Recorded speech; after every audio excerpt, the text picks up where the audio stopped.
तो राजीव, लाल चौक पर आप मौजूदगी है आपकी, क्या माहौल है वहां पर?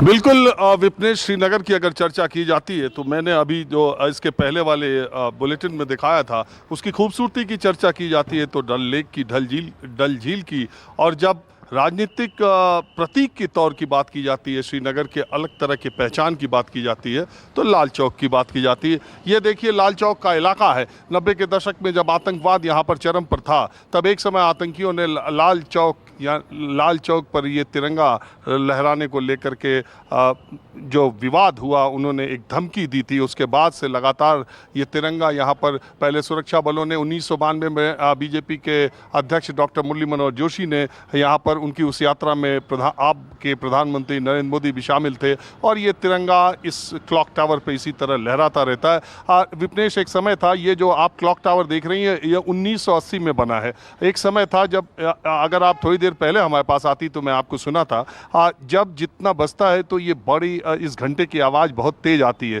तो 11 बजे 11 बार आवाज़ आई। एक समय ये था कि जम्मू कश्मीर में जब इस घंटे पर आवाज़ आती थी तो आसपास के लोग डर जाया करते थे। वैसे आज चुनाव की वजह से दुकानें बंद हैं, लेकिन अब चहल पहल में, और यहाँ पर तो अलग अलग इलाकों से दूसरे टूरिस्ट भी आए हैं। बहुत सारे लोग लाल चौक के बारे में ये नहीं जानते होंगे कि लाल चौक का नाम मॉस्को के रेड स्क्वायर के से प्रभावित होकर के किया गया था, और ये जो नेशनल कॉन्फ्रेंस के जो नेता थे बीपीएल बेदी, जिन्होंने पहला घोषणा पत्र बनाया था, वो बीपीएल बेदी जो मशहूर फिल्म एक्टर है, कबीर बेदी उनके पिता थे, तो उन पर कम्युनिस्टों का बहुत प्रभाव था। तो महाराजा हरि सिंह के खिलाफ जो ये आंदोलन यहाँ पर हुआ था, उसी से इस जगह का नाम लाल चौक पड़ा। लाल चौक पिछले कुछ दिनों में बहुत चर्चा में रहा है, खासकर आतंकवाद के इलाके में। मैं पहले भी आया था, और लाल चौक का ये इलाका भी बहुत खूबसूरत है। अगर जब मार्केट खुली रहती है, ये जो बेंचेस आप देख रहे हैं, इसमें तमाम टूरिस्ट आते हैं। अभी भी देश के अलग अलग इलाकों के कुछ टूरिस्ट आपको दिखाई दे रहे हैं,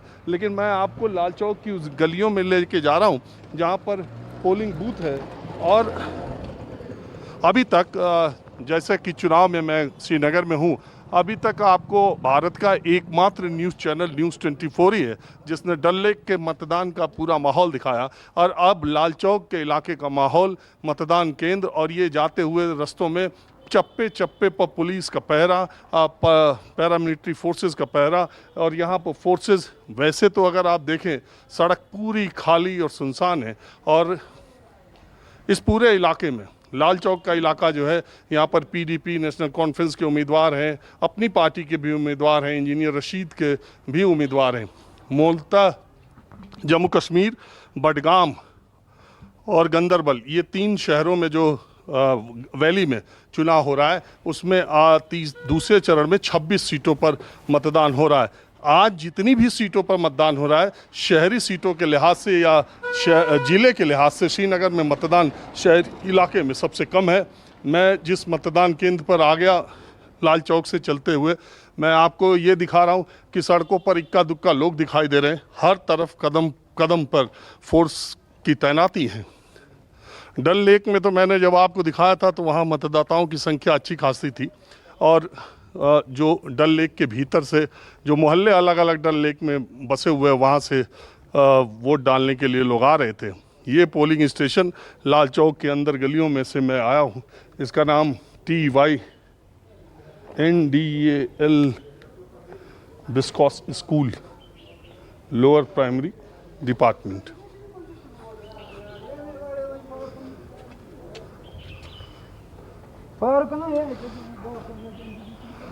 देखिए पूरा, किधर है पोलिंग स्टेशन पे मैं आया। ये लाल चौक के बगल का पोलिंग स्टेशन है। पोलिंग एजेंट है आप लोग? अच्छा, मीडिया वाले ही। मीडिया वाले, पुलिस वाले और फोर्स वाले ही ज़्यादा दिखाई दे रहे। हाँ,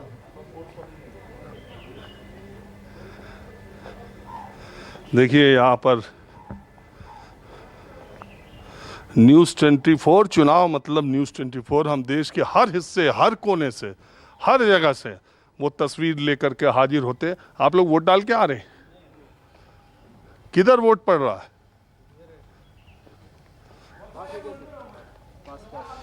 मैं तो दूर से देखना चाहता हूँ कहाँ कोई है। कोई नहीं है, एक भी वोटर यहाँ पर विपनेश नहीं है। कोई भी वोट डालने के लिए अभी तक नहीं आया। श्रीनगर के लाल कुछ लोग डाल के गए, अभी कोई नहीं। ठीक है राजीव, आते हैं आपके पास, तब तक शायद वोटर्स भी वहां पर पहुंच जाएं, लेकिन आपने वहां का माहौल दिखाया, शांति है, बस वोटर्स का इंतजार वहां किया जा रहा है। हमने कहा बड़ा चुनाव है, 10 साल बाद हो रहा है, बड़े बदलावों के साथ हो रहा है, इसीलिए वोटर्स के मन में क्या चल रहा है ये टटोलना बहुत जरूरी है।